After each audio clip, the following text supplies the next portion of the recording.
Halo Tribuners, Anda menyaksikan program On Focus bersama saya Agung Laksono. Bakal calon gubernur yang akan diusung PDIP untuk maju di Pilkada Jakarta masih menjadi teka-teki. Sejumlah nama sempat muncul seperti mantan Gubernur Jakarta Anies Baswedan hingga Basuki Cahayapurnama alias Ahok. Megawati dalam pidatonya kemarin sempat menyinggung nama Anies dan bertanya apakah mau nurut dengan PDIP jika diusung. Benarkah ini menjadi sinyal PDIP akan mengusung Anies atau justru partai berlambang banteng ini mengutamakan kadernya sendiri? Kita akan bahas bersama pengamat politik Selamat Ginting. Halo Bang Ginting, apa kabar? Kabar baik, Agung. Baik, sebagai pengantar Bang, bagaimana Anda menakar peluang PDIP mengusung Anies di Pilgub Jakarta? Apakah sangat mungkin jika berkaca dari pernyataan Megawati yang justru mempertanyakan Anies kemarin? Ya, tentu saja dari segi politik. Politik itu sangat dinamis dan tidak ada yang mustahil dalam politik. Jadi, apakah harus kader dari dalam ataukah orang luar ditarik? Semuanya serba mungkin. Jadi, saya harus mengatakan ini 50-50 sambil melihat perkembangan dalam 4 hari ke belakang. Tentu ada beberapa pertimbangan, bukan hanya persoalan kader, tapi juga dalam pemilu itu, dalam pilkada, targetnya adalah kemenangan. Jadi ini juga yang menjadi pola pikir, pola yang diambil untuk meraih kemenangan antara lain bagaimana popularitas seseorang, bagaimana elektabilitas seseorang, di luar masalah kapasitas dan kapabilitas seseorang. Jadi masih sangat mungkin PDIP merangkul Anies untuk menjadi calon dalam pemilihan gubernur Jakarta. Begitu. Baik, jadi peluangnya sangat mungkin.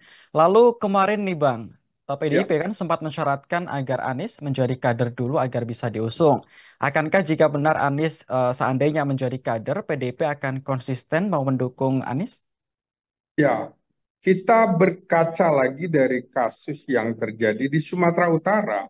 Pilihannya akhirnya kepada Letnan Jenderal Purnawirawan Edi Rahmayadi, Gubernur Petahana Sumatera Utara. Nah, kemungkinan itu juga akan terjadi di Jakarta, di mana Edi Rahmayadi yang bukan kader PDIP akhirnya ditawarkan untuk masuk menjadi kader PDIP dan Edi Rahmayadi bersedia. Saya kira kesempatan ini adalah peluang emas bagi Anies Baswedan untuk menerima tawaran PDIP. Kalau mau dicalonkan oleh PDIP, maka silakan Anda memiliki kartu anggota PDIP berjaket merah dengan lambang banteng. Jadi saya kira ini alasan dan tawaran yang realistis sekali sehingga eh, seseorang tidak kemudian muncul tapi tidak berkeringat sementara menggunakan perahu partai politik. Jadi menurut saya masuk akal kalau kemudian Anies di PDIP-kan, Anies dimerahkan sebagai kader PDIP bahwa kemudian nanti akan berlayar mengikuti kontestasi pilkada dengan jaket merah PDIP. Saya kira itu tawaran yang realistis dan masuk akal secara politik gitu.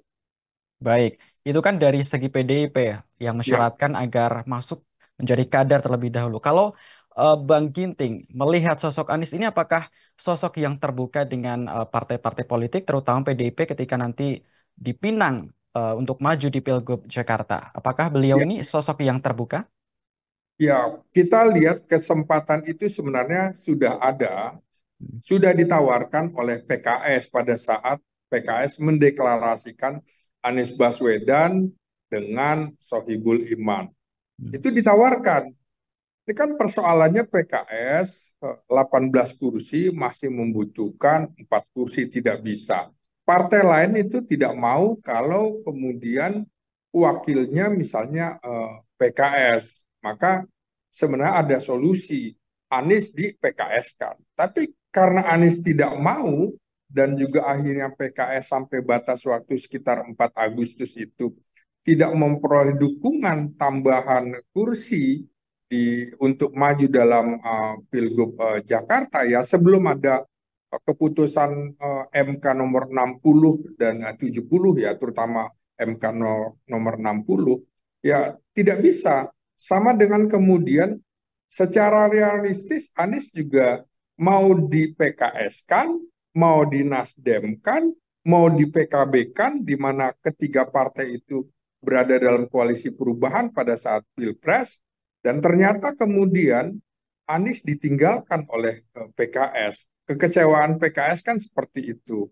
Anies tidak mau. Nah sekarang kesempatan itu diberikan oleh PDIP di saat waktu yang kritis menurut saya, dan apakah kemudian Anies perlu menerima atau tidak? Menurut saya, kalau Anies tidak menerima tawaran PDIP, menurut saya dia tidak mengambil kesempatan emas untuk hal itu. Peluangnya dia ada di situ sebenarnya. Karena PDIP partai yang cukup besar, urutan kedua dalam pemilu legislatif di Jakarta. Saya kira Anies akan realistis itu, apalagi kemudian PDIP menyatakan kalau bersedia datang dong, dan itu juga sudah dilakukan tokoh seperti Edi Rahmayadi dan juga calon gubernur Banten Airin yang tidak dinominasikan, tidak dikandidasikan oleh Golkar untuk maju Pilgub Jakarta, Pilgub Banten sudah mendatangi kantor PDI Perjuangan. Saya kira masuk akal kalau Anies masuk atau mendaftarkan diri melalui PDIP dan juga harus mengikuti aturan main si pemilik nakoda, aturan di perahu PDIP seperti itu. Saya kira menurut saya Anies akan realistis menerima tawaran PDIP. Jadi karena ada kepentingan yang bersama antara Anies ingin maju dan PDIP juga ingin menang dalam pemilihan gubernur daerah khusus Jakarta. Ya. Baik. Lalu seandainya jadi PDIP mengusung Anies, apa alasan kuat dari partai ini harus mengusung Anies? Muncul juga kan istilah jika bukan Anies tak akan menang. Padahal di PDIP sendiri kan banyak kader-kader yang mumpuni. Bagaimana pandangan Bang Ginting? Ya, secara realistis Anies itu masih yang tertinggi elektabilitas dan popularitasnya di Jakarta. Petahana itu memiliki peluang di atas 50% untuk bisa memenangi atau memenangkan pertarungan dalam kontestasi pemilihan gubernur Jakarta. Jadi menurut saya PDIP juga akhirnya harus realistis. Sama seperti ketika pemilihan presiden memilih antara Puan Maharani dengan Ganjar Pranowo, di mana kemudian kalau kita lihat secara kedekatan tentu Puan Maharani lebih dekat dengan Ketua Umum PDIP Megawati Soekarno Putri yang merupakan ibundanya.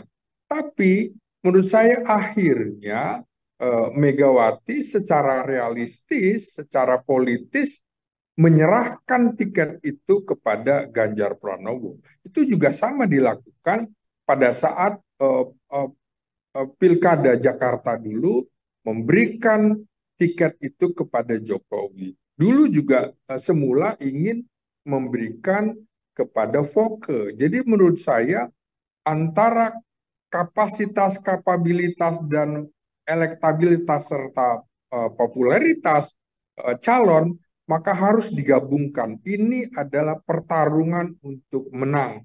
Sehingga menurut saya juga memang ada beberapa kader, tapi tidak peluangnya itu tidak sebesar Anies Baswedan. Saya kira PDIP akan realistis. Jadi politik itu menggabungkan antara realitas dengan irealitas begitu. Baik, dengan pengusungan Anies sendiri nantinya, apakah kira-kira nanti ada efek bagi kader dan internal PDIP, Bang Ginting? Akankah Gejolak juga bisa terjadi di dalam internal PDIP. Bisa saja terjadi, tapi dalam konteks pertarungan pilkada serentak seperti ini, saya kira di belakang pola pikir PDIP ingin mengalahkan koalisi atau kumpulan yang mendiskreditkan PDIP, di mana PDIP dibiarkan sendiri untuk melawan koalisi yang 12 partai itu di Jakarta. Jadi saya kira kader-kadernya juga sudah memahami ada kepentingan sama antara Anies Baswedan dan juga antara dengan PDIP yang merasa dikucilkan, merasa dijadikan musuh bersama oleh koalisi obesitas yang terdiri dari 12 partai itu. Jadi di sini ada titik temu kepentingan politik antara Anies dengan PDIP. Dan ini kita tidak pernah membayangkan bahwa akan ada pertemuan Anies dengan PDIP. Tinggal bagaimana uh, uh, pendukung di antara mereka. Ini kan kalau dibilang pendukung Anies itu posisinya di tengah ke kanan, pendukung PDIP itu tengah ke kiri. Nah, bagaimana kemudian psikologi politik para pendukungnya, apakah bisa menerima termasuk hasil residu politik Pilkada 2017 yang lalu? Apakah kemudian ini bisa dinafikan? Saya kira eh, peran Ketua Umum Megawati Soekarno Putri akan bisa menjelaskan kepada kader-kadernya. Mereka samina watona kira-kira begitu. Apa yang dititahkan oleh Megawati sebagai partai kader, mereka akan turut apa kata imam politiknya begitu. Baik. Tadi kan peluang pertama sangat mungkin jika PDIP mengusung Anies. Lalu kalau itu peluang itu tidak diambil seandainya, pasti kan ada peluang kedua seperti itu. Lalu jika bukan Anies Bang Ginting, siapa kandidat terkuat yang bisa diusung oleh PDIP? Bagaimana dengan peluang Ahok?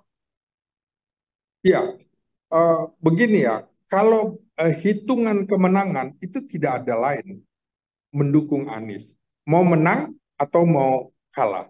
Ahok itu posisinya itu dilematis karena uh, uh, peluang dia untuk naik untuk melebihi Anies dan lain-lain itu kecil sekali.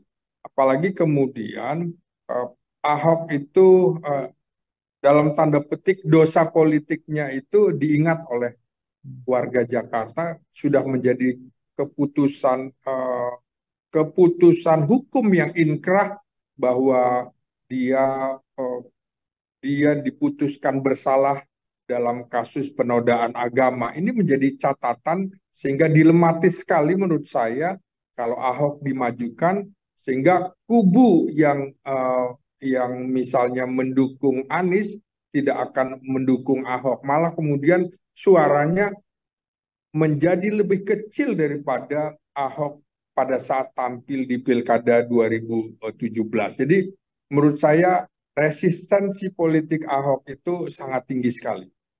Baik, berarti cukup riskan ya bagi PDIP untuk mengusung Cukup Ahok. riskan. Saya kira PDIP menurut pertimbangan saya, menurut perhitungan saya, tidak akan mengusung Ahok di Jakarta. Dia punya kemampuan, tapi bukan sebagai tokoh yang harus melalui kontestasi pilihan, tapi kontestasi penunjukan, misalnya ditunjuk menjadi pimpinan atau komisaris BUMN atau menteri atau apa bisa. Tapi kalau melalui kontestasi pemilihan, menurut saya ada luka umat Islam yang belum bisa seketika terobati dari peristiwa Ahok yang diputuskan bersalah dan itu sudah inkrah oleh Mahkamah Agung.